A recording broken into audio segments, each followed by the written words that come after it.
సుందరం చిత్రాన్ని విశ్వనాథ్ నిర్మించిన చిత్రాలతో పోల్చుకోవచ్చని ప్రముఖ హీరో కార్తీక్ అన్నారు. సోమవారం నగరంలో సత్యం సుందరం చిత్ర బృందం సందడి చేసింది. సత్యం సుందరం చిత్ర విజయోత్సవ వేడుకల్లో భాగంగా చిత్ర యూనిట్ విజయవాడలోని ఓ ప్రముఖ హోటల్ నందు మీడియా సమావేశం నిర్వహించారు.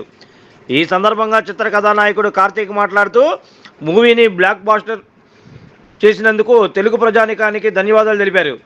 విజయవాడ రావడంతోనే అమ్మవారిని దర్శించుకోవడం చాలా సంతోషంగా ఉందన్నారు. 2018లో విజయవాడకు వచ్చాను, మరలా సత్యం సుందరం మూవీ సక్సెస్ మీట్కి వచ్చానని చెప్పారు. ఈ చిత్రాన్ని తన అన్న సూర్య వదిన జ్యోతిక నిర్మించడం చాలా సంతోషంగా ఉందన్నారు. వారు తన మీద పెట్టుకున్న నమ్మకాన్ని నిలబెట్టుకుంటానని ఈ చిత్రంలో సీనియర్ నటుడు అరవింద్ స్వామితో కలిసి నటించిన చాలా సంతోషంగా ఉందన్నారు. మంచి కథ దొరికితే తెలుగు చిత్రంలో ఖచ్చితంగా నటిస్తానని అన్నారు. ఈ చిత్రం విశ్వనాథ్ నిర్మించిన చిత్రాలతో పోల్చుకోవచ్చని చెప్పారు. బావా బామర్దులు సన్నిహితాన్ని ఈ చిత్రం ద్వారా చూపించామన్నారు. కాకి 2, సర్దార్ 2 వచ్చే ఏడాది ప్రేక్షకుల ముందుకి రానున్నాయని, యుగానికి ఒకడు పార్ట్ 2 దర్శకుడు ఒప్పుకుంటే ఖచ్చితంగా చేస్తానని చెప్పారు. తెలుగు నేటివిటీకి తగ్గట్టుగా ఈ చిత్రాన్ని డబ్బింగ్ చేస్తున్నామన్నారు.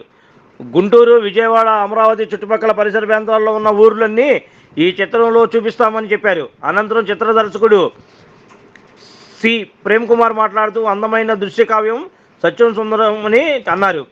ఈ చిత్రంలో హీరో కార్తీక్, నటుడు అరవింద్ స్వామి తమ పాత్రలకు జీవం పోశారని పేర్కొన్నారు.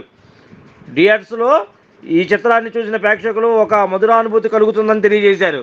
సత్యం సుందరం చిత్రాన్ని తెలుగు ప్రేక్షకులు ఆదరించడం ఎంతో సంతోషంగా ఉందన్నారు. సత్యం సుందరం సినిమాకి చాలా బాగా రెస్పాన్స్ వచ్చింది. ఫస్ట్ నేను అనేది ఎందుకు రిలీజ్ చేస్తున్నారు తెలుగులో, ఇలాంటి సినిమా చూస్తారా, ఫైట్ లేదు, సాంగ్స్ లేదు, డాన్స్ లేదు అని చెప్పాను. అప్పుడు this is very beautiful cinema, దీని ముందు చేసిన సినిమా లాగా ఉంది అని చెప్పారు. సో అలాగే ఇప్పుడు థియేటర్లో సింపుల్ మూమెంట్స్ ఎంత పెద్ద పీపుల్ ఆర్ ఎంజాయ్. డెఫినెట్గా అబౌవ్ 30 నచ్చుతుందని నాకు నమ్మకం ఉంది, బట్ బిలో 30 కూడా నచ్చుతుంది. They are going and watching the film and saying next మా అమ్మ తీసుకెళ్ళిపోతున్నారు సినిమాకి అని చెప్తున్నారు. చాలా రోజుల తర్వాత ఇలాంటి సినిమా చూస్తున్నారని చెప్తున్నారు. ప్రెస్ వాళ్ళు హైదరాబాద్లో 15 years తర్వాత ఇలాంటి సినిమా చూస్తున్నారని చెప్తున్నారు. సో ఆ స్క్రిప్ట్ మా డైరెక్టర్ ఇచ్చినప్పుడు నాకు అంత ఆనందం వచ్చింది. అలాంటి ఒక ఫీలింగ్ మీకు కూడా రావాలని ఈ సినిమా ఒప్పుకుంటూ నేను చేశాను. సో ఈరోజు అందరూ సినిమా గురించి మాట్లాడుతున్నారు, ఆర్టికల్స్ రాస్తున్నారు కాబట్టి I think I'm very very happy. Thanks to Rocky. I think Telugu version చాలా బాగా చేస్తారు, dialogues beautifully adapted to this. And uh script ఇప్పుడు కథ గుంటూరులో జరుగుతుంది కాబట్టి I think everybody is connecting. చిన్న పల్లెటూరులోకి వెళ్ళడం అనేది ఒక బ్యూటిఫుల్ ఫీలింగ్ అందరికీ. I personally connected and everybody is personally connected. యూఎస్లో ఉన్న వాళ్ళు, దుబాయ్ ఉన్న వాళ్ళకి ఇంకా నచ్చుతుంది. అయ్యో మిస్ చేస్తున్నాను మా ఊరు, మా రిలేటివ్స్ అని మాట్లాడుతున్నారు. So very very happy with the feedback and this. So ఇక్కడ వచ్చింది థియేటర్కి వెళ్ళాలి అందరికి థ్యాంక్స్ చెప్పాలి, అందుకే వచ్చాము. So thank you press and media friends కూడా ఈ ఫీడ్బ్యాక్కి, మీ లవ్ అండ్ అఫెక్షన్కి చాలా థ్యాంక్స్ అండి. Thank you.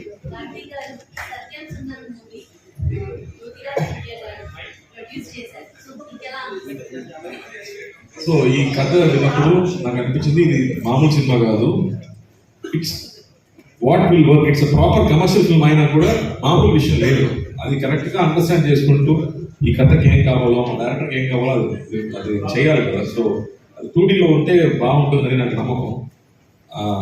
అది తగ్గట్టు I think they plan everything. Almost 70 days నైట్లో మాత్రమే షూటింగ్ చేస్తాము. ద ప్రొడక్షన్ టీమ్ కానీ, కో ప్రొడ్యూసర్ రాజశేఖర్ గారు కానీ, kind of support the gave for this film very very special. ముఖ్యంగా ఇలాంటి సినిమా కొంచెం ఎక్కువ కావాలి. Because if you don't understand good cinema, ఈ సినిమా చేయడం కష్టం. So I'm very very lucky మా ప్రొడ్యూసర్ సూరి, పెద్దవంశీ గారు, బాలచంద్ర గారు, బాలమేంద్ర గారు, కమలాసన్ గారు, వీళ్ళందరికీ థ్యాంక్స్ చెప్పాలి. వాళ్ళు మనకు చూపించే సినిమాలు, సినిమాటిక్ మూమెంట్స్ ఉంది కదా, అదే ఇన్స్పిరేషన్ ఇలాంటి సినిమా సెట్ చేయడానికి. So that way we have to thank our seniors who already gave these kind of beautiful films. So Arvind Swamy గారితో చేశారు, ఇక్కడ అరవింద్ స్వామి గారితో చేశారు. సో ఎక్స్పీరియన్స్ ఎలా ఉంది? అండ్ అతన్ని బావా బావా బావా అంటూనే ఉంటారు. సో ఇక్కడ జనరేషన్ బాగా కనెక్ట్ అయిపోయారు బావా వర్డ్ కి అనేది. సో ఎలా అనిపిస్తుంది, ఎక్స్పీరియన్స్ ఏంటి? నేను సెట్ లో ఆయన్ని సార్ నే పిలుస్తున్నాను. ఈ సినిమా తర్వాత నేను కూడా ఆయన్ని బావాని పిలిస్తే బెటర్ గా అనిపిస్తుంది. వెరీ క్లోజ్ అండి. I think we both connected so well. I finish the answer because మొత్తం నైట్ లో జరుగుతుంది, ఇద్దరు మాత్రమే సినిమా మొత్తం. It's very very special. So ప్రతిరోజు ఈ సినిమా గురించి మాట్లాడడం, సిచ్యువేషన్స్ గురించి మాట్లాడడం, I think we enjoyed a lot doing it together and we both were in sync. We both knew this is special film, this is rare and you won't get it next year or after 5 years or 10 years అని we all felt it is very special. అందుకే ఈ సినిమాలో కొన్ని చిన్న చిన్న characters కూడా పెద్ద పెద్ద ఆర్టిస్ట్ చేశారు. I said no one scene it's okay, I want to do అని they all did it. So that's also respect to the writer. But I think they all చెప్పారు, అది ఏమో నా నేమ్ గా మారుతుందో ఏమో నాకు భయం. సార్ బంగాళదుంప పార్ట్ 2 ఏమైనా ఉందా డైరెక్ట్ గా? సత్యం సుందరంలో బంగాళదుంప పార్ట్ 2 ఏమైనా ఉందా? I don't know. I have to think about it. అంటే సినిమాలో మాక్సిమం గంటన్నర వరకు అరవింద్ స్వామి గారు, కార్తిక్ గారే కనబడతారు, మిగతా అంతా ఫ్యామిలీ ఉంటుంది. ఇలా తీయటం వల్ల ఆడియన్స్కి వెళ్తుందని మీరు ఎలా ఎక్స్పెక్ట్ చేశారు? I always had confidence in the way audience will receive it. I never had a way doubt. Because if it can engage me, it can engage the audience. చాలా గ్యాప్ తర్వాత 96 Like, subscribe and press the bell icon for new updates.